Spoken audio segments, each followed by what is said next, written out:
Welcome back to Saltgard's Adventures. Today we're back in the Lake District, however this time taking a rest from hiking the Wainwrights. Instead we took a boat cruise along Lake Windermere before boarding a steam engine at Lakeside, travelling to Haverthwaite station. And finished off the day exploring the magnificent Rigg stone circle.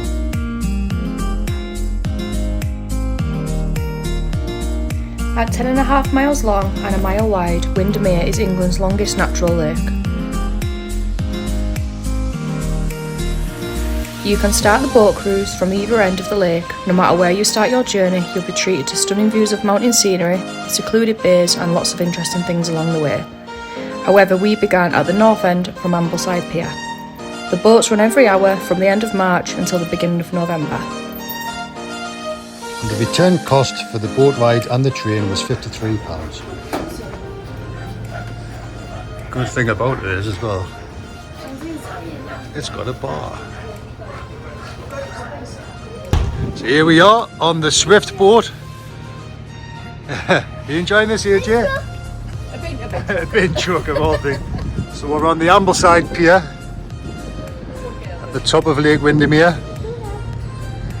And we're going to head now down to Bowness, spend an hour in Bowness before we head over to Lakeside, which is on the opposite side of Windermere. AJ, can you remember when we went on the little boats?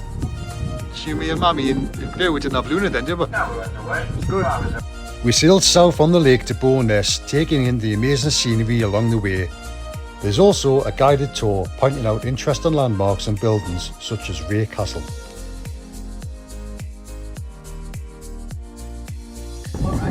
So here we are, coming in the dock now at Bowness, and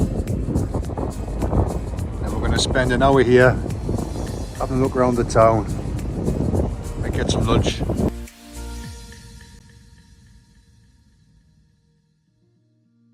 Driftwood restaurant in the marina offered great fish and chips and fantastic ice cream to finish it off.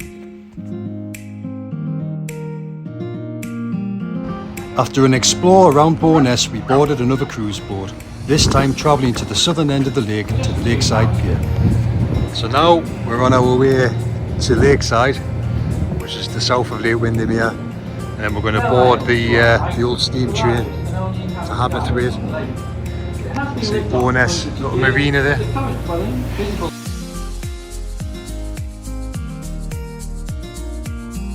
During our cruise, it was also nice to be blessed with some sunshine for the first time this year.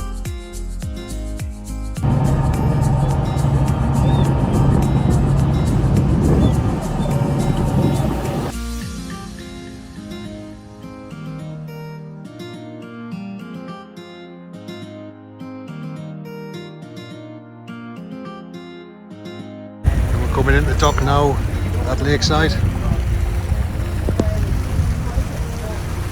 Here we are at Lakeside Station. Sweet. AJ, you excited? Sure.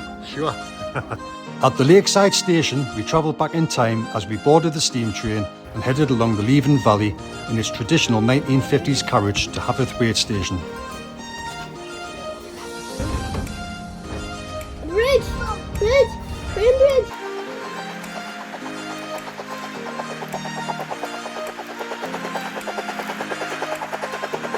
What are you having? What are you eating? Jammy Dodgers. Where's mine? Not the last one.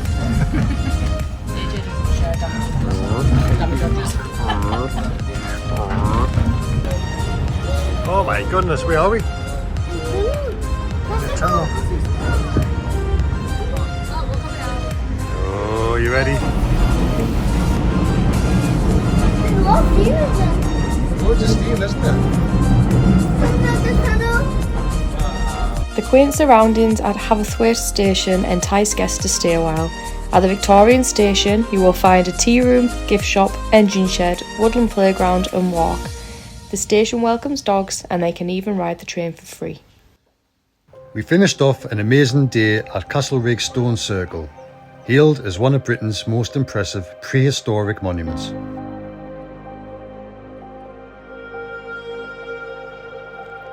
Rigg Stone Circle sits on a low hill surrounded by mountains. Located near the town of Keswick, it's one of the earliest stone circles to be found in Britain. It's composed of 38 freestanding stones, some up to 3 metres high, and it's one of Britain's earliest stone circles, dating back to the Neolithic period, 4,000 to 5,000 years ago.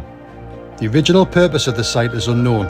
It could have been used as a trading post or a meeting place for social gatherings, a site for religious ceremonies and rituals, or even an astronomical observatory with the stones being aligned to the sun, moon and stars.